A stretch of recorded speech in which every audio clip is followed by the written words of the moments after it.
Manood ng mabuti. Pagdating ng boss sa kumpanya. Pagsuot ng damit ng janitress.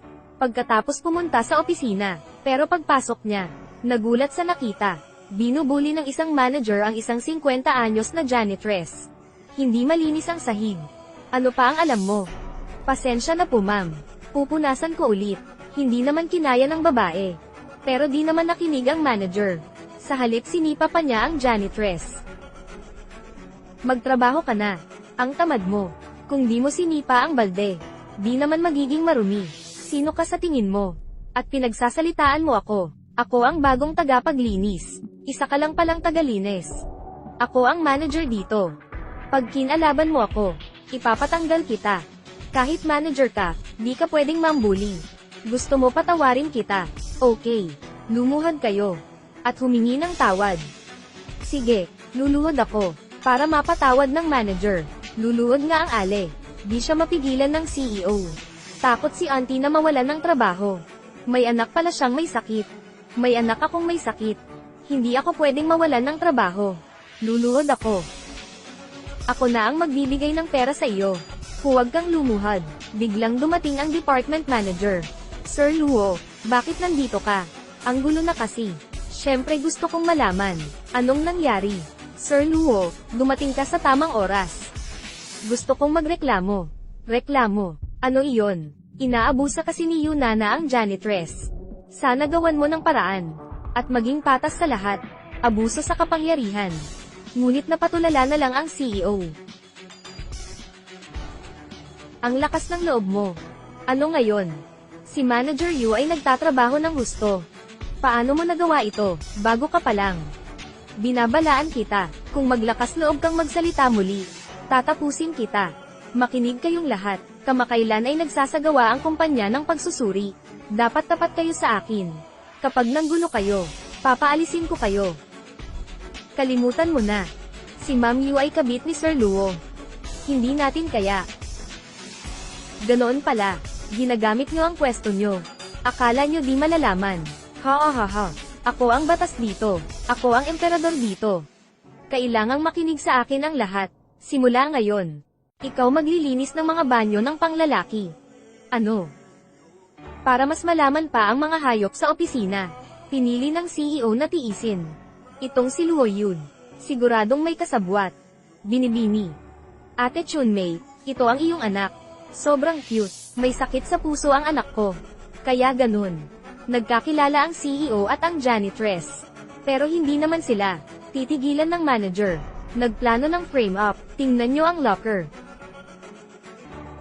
Nawawala yung kwintas ko. Hinala ko ninakaw nyo. Grabe ka. Nandito nga. Ito ay ebidensya. Gusto mo pang magsinungaling. Humaberin nyo. Gusto kong makita. Ano pa ang ninakaw? Bitawan mo ako. Sa sandaling ito, lubos na nabigla ang CEO. Di niya inakala. Sobrang sama ng mga empleyado.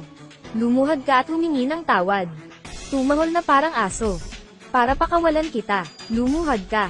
Kung di ka naniniwala, tingnan mo ang CCTV. Suriin nga ang CCTV. Humanda ka. Chang. Ayon. Nagkaisa kayo ng bata. At ninakaw ang kwintas ko. Imposible. Hindi magnanakaw ang anak ko. Nahuli ang batang ito. Huwag kang magulo. Pumunta ako para magbigay ng regalo kay mama. Ngayon ay kaarawan ng aking ina. Hindi ako magnanakaw. Sumasagot ka pa ha. Sobra na kayo. Ano naman kung binubuli kita? Mahihirap lang kayo. Nararapat na mabuli. Huwag mong hawakan.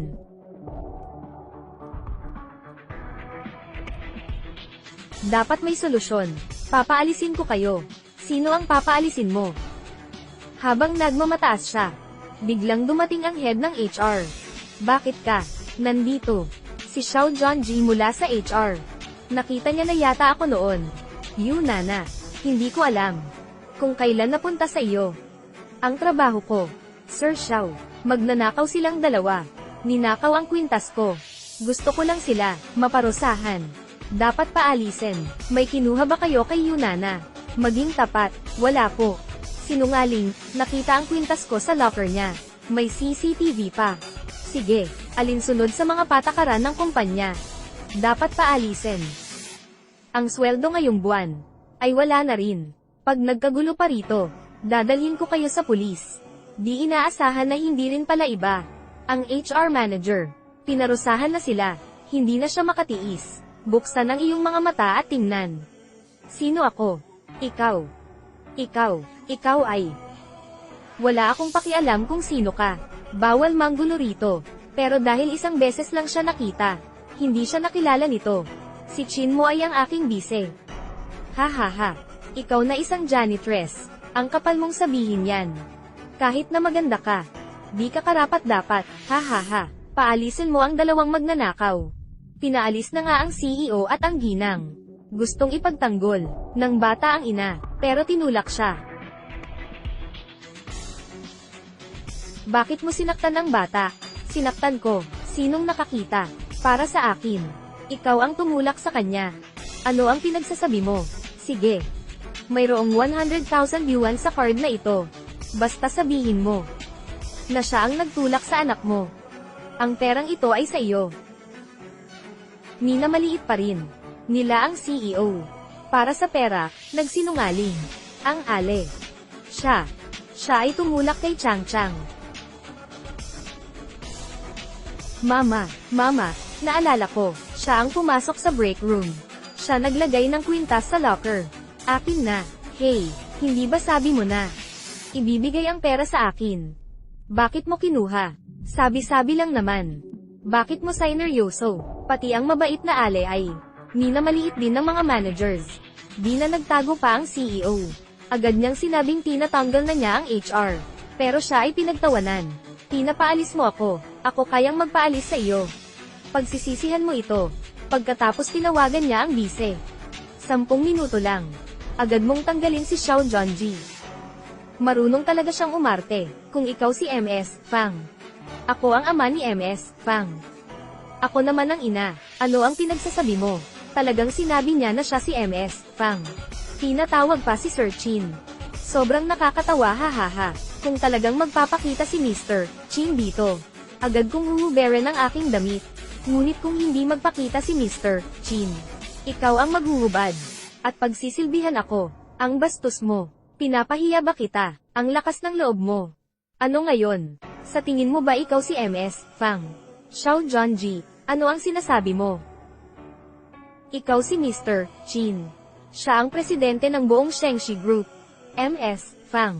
Humingi ka ng tawad kay MS Fang. Ako. Bakit ako hihingi ng tawad?